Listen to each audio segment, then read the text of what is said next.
Federal Parliament resumes this week. Charter flights flew federal Queensland MPs into Canberra on the weekend. They will have to stay at home when they're not in Parliament and wear face masks in federal Parliament. Although I noticed today the Speaker of the House of Representatives was telling them to keep pulling their mask off because they couldn't be heard clearly when they were asking a question. Peter Dutton, Defence Minister, is in home quarantine due to his child attending a school listed as a close contact. Someone who's in Canberra is Luke Howarth, the LNP federal member for Petrie. Yesterday I spoke with Jim Chalmers, the Labor member, who if I heard correctly, was booted out of the House of Reps today. Luke Howarth is the Assistant Minister for Youth and Employment Services. Luke Howarth, you made it to Canberra. Did you go down on the charter flight or did you make your own way down? Yeah, thanks, Steve. It's great to be with you. Sorry, my office should have been clear. I actually didn't make it down to Canberra on Saturday, so I'm still up in Brisbane. Oh, okay. Working out of my electorate office in Clontarf at the moment. So, I didn't get down there. I was booked on a flight on Monday morning, and then obviously when the Queensland government lockdown happened, we got a call at 12 o'clock saying if you want to jump on the RAF flight, the Royal Australian Air Force flight, to head to Canberra before 4 o'clock. It leaves at 3, and I was out working at North Lakes at 12 o'clock. So they gave you 3 hours notice? Get there. Oh, okay, all right.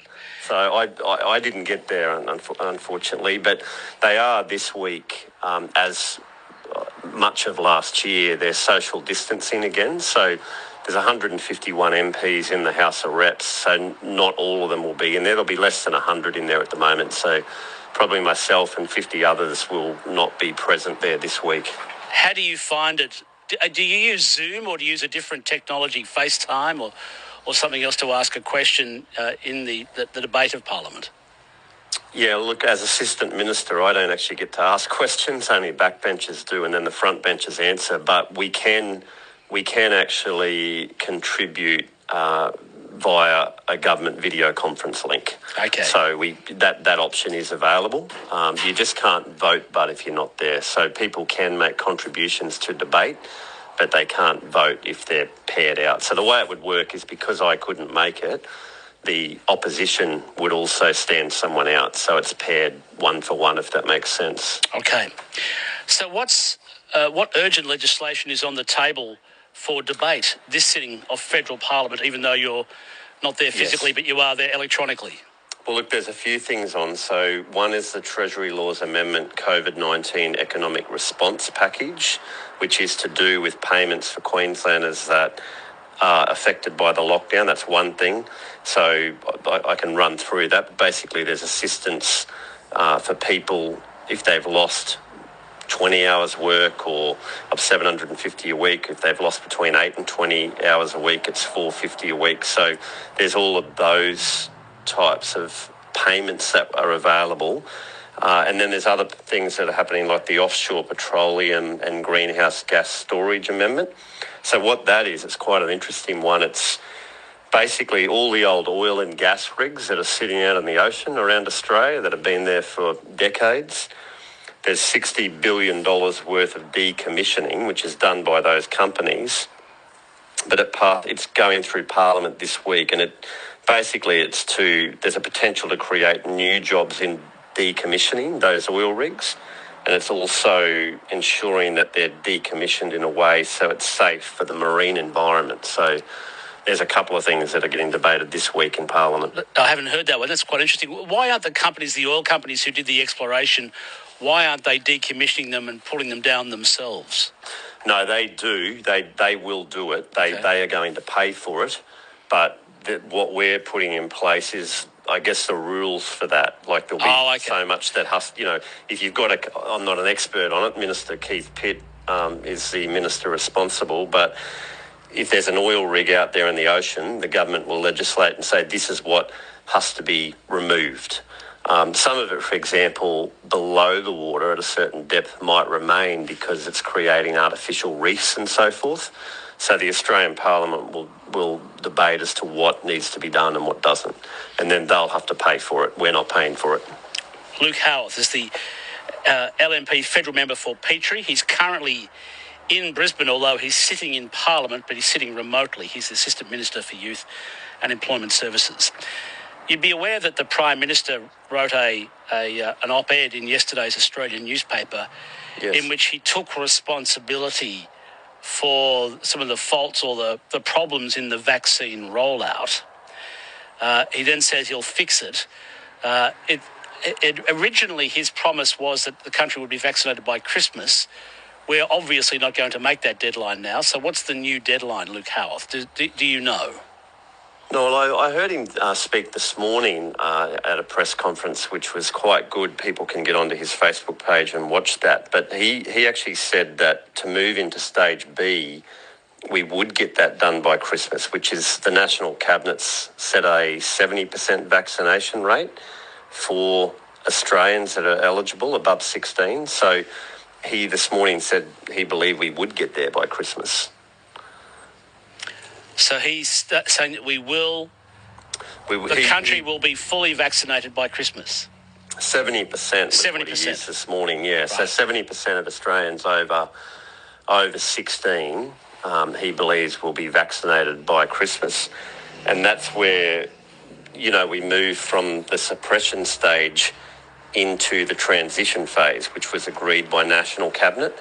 And then the third phase at 80% is the consolidation phase. So the Prime Minister, along with the Premiers and Chief Ministers, have worked out the 4 stages to get life back to normal. That's the reality of it. And the most important thing that we can do right now is just get people vaccinated and get it done. But when I look at the figures, Steve, every month it's just going up and up. So I think it was like 1 million one month, then 2 million, then last month it was like 4 million. So it's just really starting to snowball now, which is good.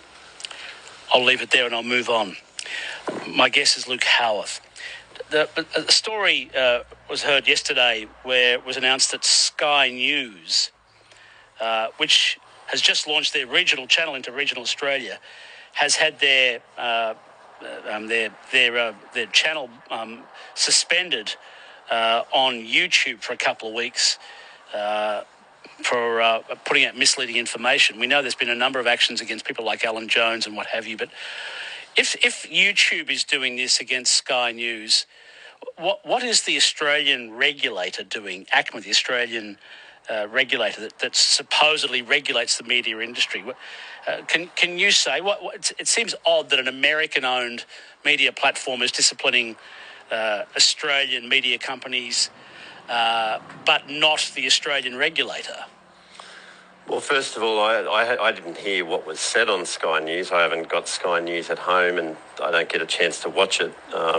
So I don't know what was said in relation to it. But obviously YouTube or Google being a private company, they've just taken it upon themselves to do that. I mean, as a federal MP, I'm not big into censorship myself. I actually don't think it's necessarily healthy, for a healthy society, that there should be debate. And I don't like the idea of private companies censoring. So I would rather just talk about the truth and what needs to be done. But, misinformation should be called out. But, yeah, I'm not sure exactly what they said yesterday that made Google or YouTube actually come to that decision. I guess it's clear that the Senate inquiry into media diversity in Australia will be asking ACMA what they're doing about the apparently the misleading information about the pandemic from Sky News. You don't know anything about it? Well, no, but I would say that we're always talking truth.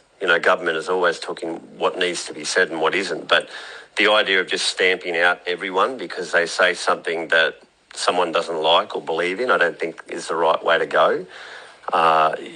So you'd have to give me an example as to what they actually said for me to sort of comment further. I mean, I do note yesterday the shadow. It was Alan Jones and Go putting out their usual line about and the former the Victorian MP who's been now on the crossbenches, who was putting out misleading information allegedly about the pandemic and treatments and the like. So, Yeah, well, look, there is a lot of that around, but I think Australians know what the truth is, and they hear it every day. I mean, if you hop on every day, the Prime Minister was on, for an hour today with the Treasurer and the Chief Medical Officer in Canberra.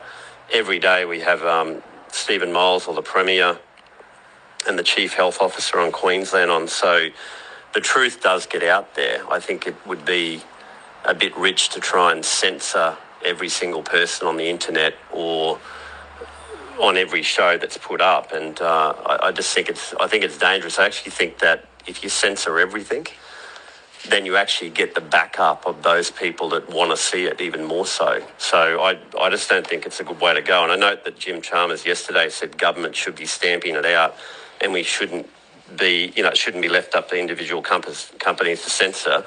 Look, I disagree. I don't think that government's role is to actually stamp out every single thing that they see is fit and wrong, because what you'll get is you'll get people that don't like what's being said, whether it's true or not, and it just stifles free debate. I'm for debate. I think it makes a healthy society and a healthy democracy. So I don't agree with what Jim Chalmers from Labor said yesterday, if that's the point that he was making. I'll leave it there. It's authoritarianism. I'll leave it there. Luke Howard, thanks for your time. Thank you.